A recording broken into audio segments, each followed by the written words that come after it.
नृत्य हाच श्वास, नृत्य हाच प्राण, तोच मार्ग आणि तोच एक ध्यास असणाऱ्या कथक नृत्यांगना शमा भाटे. त्यांच्या ध्यासातून उभा राहिलेला जीवन प्रवास आपल्या नृत्यमय जग नर्तनाचा धर्म या आत्मकथनातून वाचकांच्या भेटीला आला आहे. नृत्य तपस्येतून देशविदेशात आपले नाममुद्रा कोरलेल्या या श्रेष्ठ कलावतीच्या प्रगल्भ आणि नर्म विनोदी शैलीतून ही गाथा वाचणं म्हणजे आपली रसिकता समृद्ध करणं आहे. म्हणूनच आपल्या या आत्मकथनाला लोकमत साहित्य पुरस्कार देऊन सन्मानित करत आहोत. यानंतरचा साहित्य प्रकार आहे आत्मकथन. लेखिका नृत्यमय जग नर्तनाचा धर्म शमा भाटे.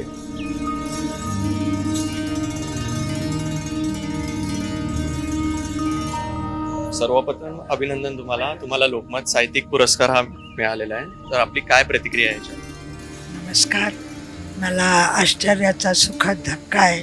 मी काही लेखिका किंवा कोणी नाही, आता फार तर किंचित लेखिका मी स्वतःला म्हणू शकते.